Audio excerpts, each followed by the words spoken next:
guys, and welcome to Mahaba Floristry. I am Nikima Lee. I'm your florist. I don't know, I haven't introduced myself in a few videos, so if you're just tuning in, you're just jumping in. My name is Nikima Lee. I'm a third generation florist, and I love soap operas. I love drama, but I also love to tell a story. So here's me merging a few of the things that I like in life with a few things that I think you'd like too.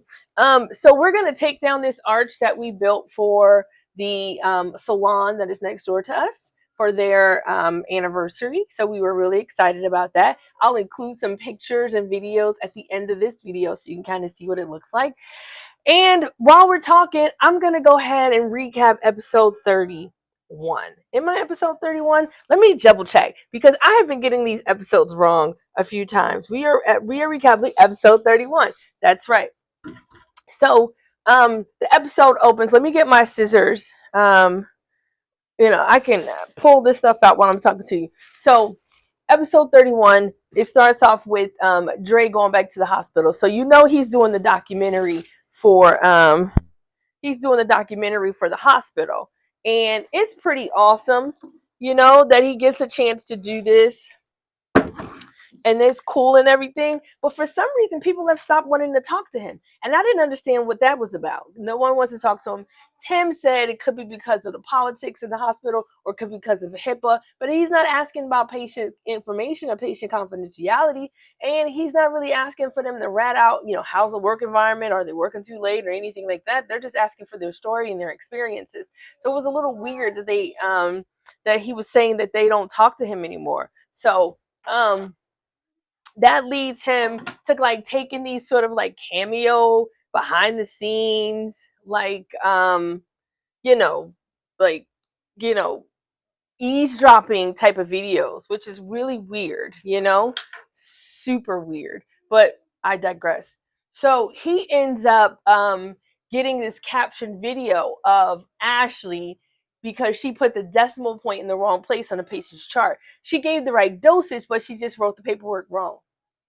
So what ends up happening is that Dre gets that information, and she's like, "Oh my God, you cannot! If you care about me, you would delete that stuff." And he's like, "No, this shows how great you are and how compassionate you are for your patients, and how you're willing to do whatever is required to make sure that patients are well taken care of." And she was like, "You wouldn't think that if it was you." And he's like, "Well, tell me about when you know the patient. How is it more significant?" And at that particular time, guess who walks through the elevator?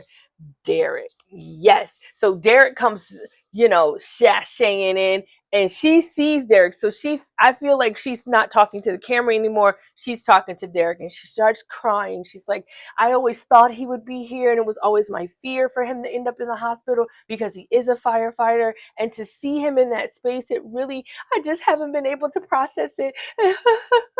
And she cries, and it was so cute. And I was like, "Okay, great. All right, girl, do your thing."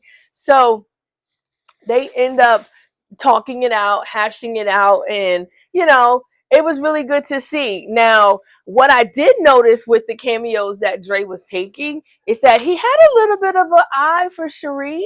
So we'll see where that goes. Maybe there's something there. I doubt, but you never know. There could be some cunning and conniving on her part, because she is the town gossip. So ain't no telling what could come from that. And he could literally just use her to get back at Ashley. That's what I think anyway. Okay, so now we move on to Kat and Samantha. So Samantha, she done got a taste of the wrong way. She's trying to really live in the moment. So Chelsea, I don't know why I keep wanting to call that girl Kat. My goodness.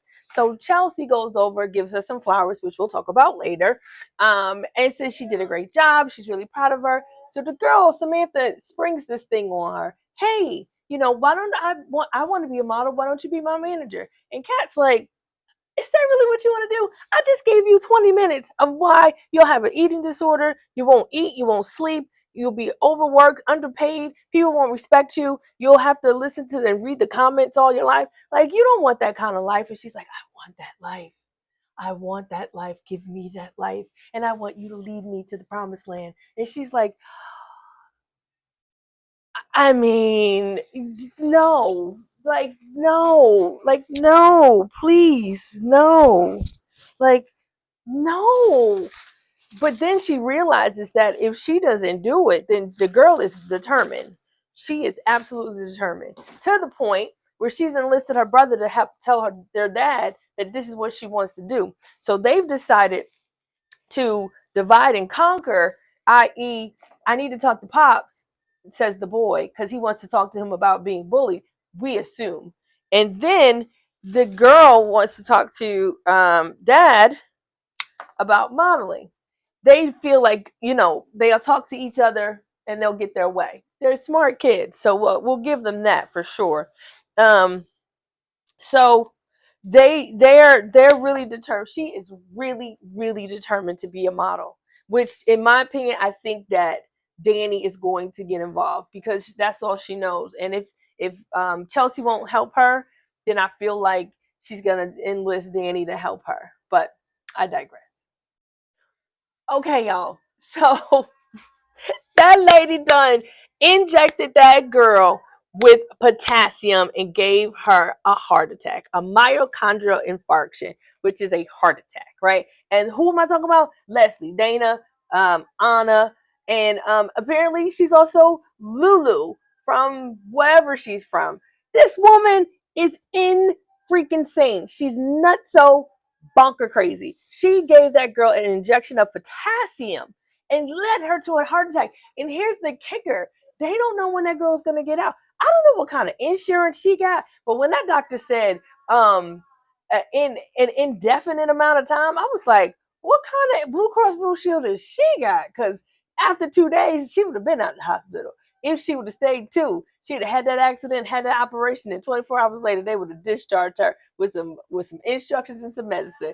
But they said indefinitely. Like, how are you going to keep somebody indefinitely? That didn't even make sense. But anyway, I digress. So she goes and tells they go and tell Nicole and that she's going to be in there for a little bit longer because she's got an infection, right? She got an infection. They think that she got the infection from her extra surgery, right? And again, an infection in the hospital is pretty commonplace. You would think that they would be a little bit more careful in their practices so that it wouldn't happen so often, but it happens.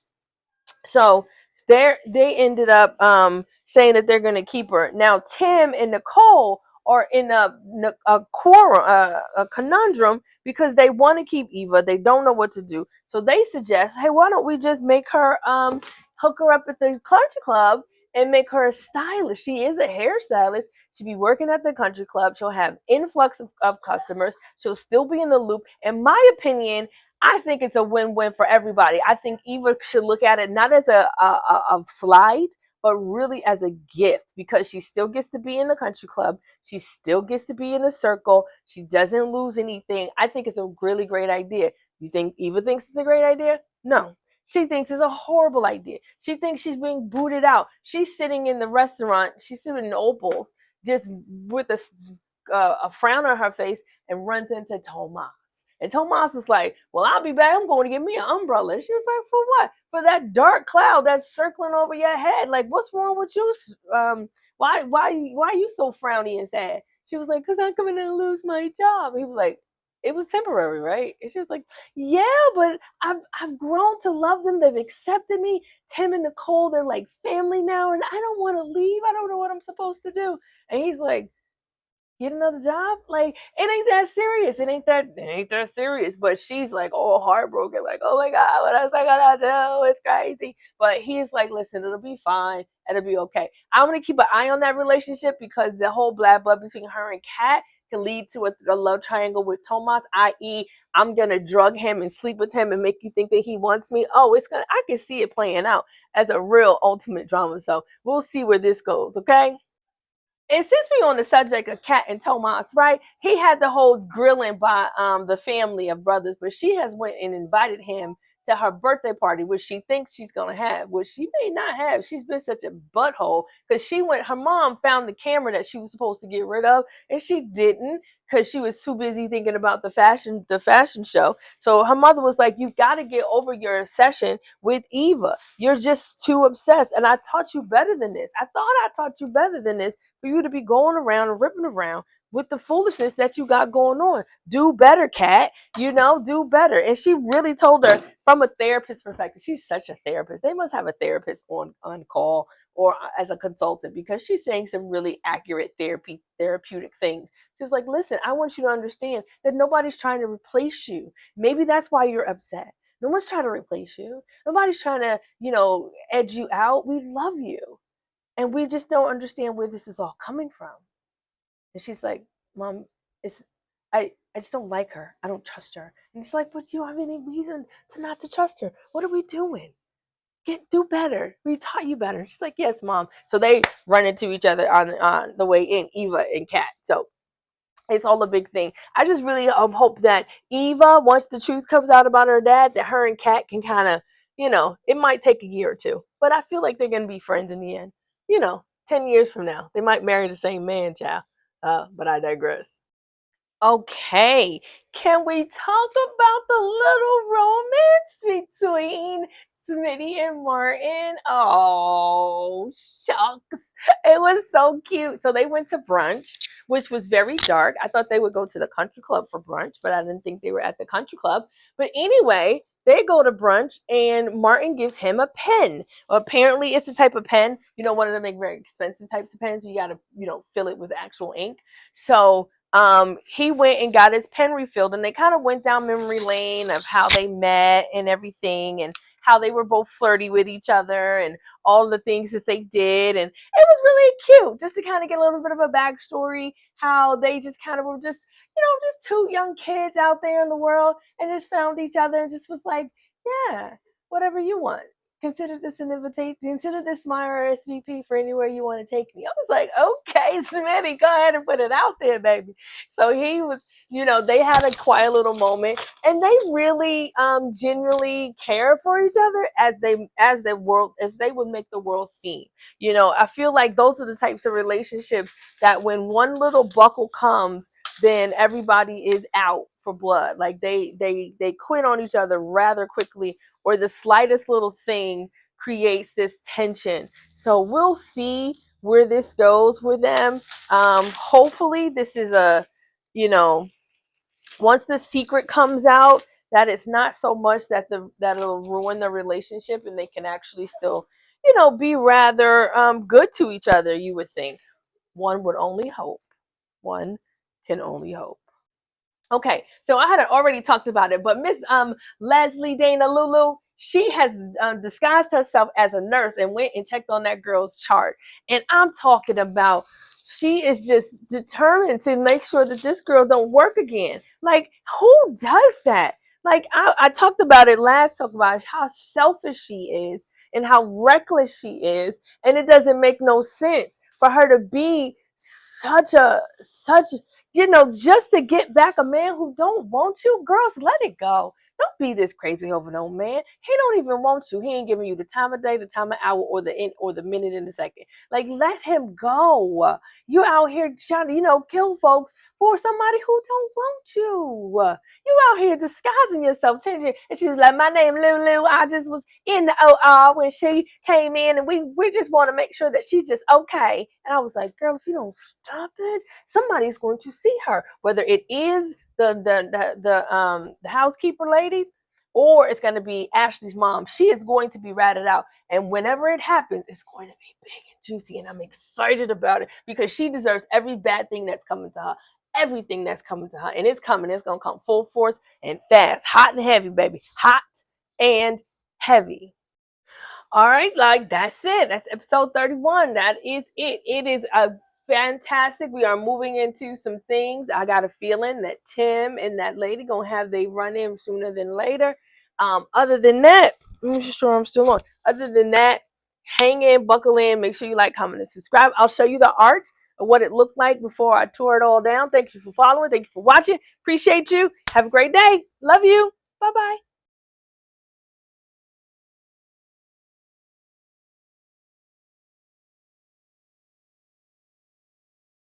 Like, share, Sign up for those notifications and subscribe to this channel.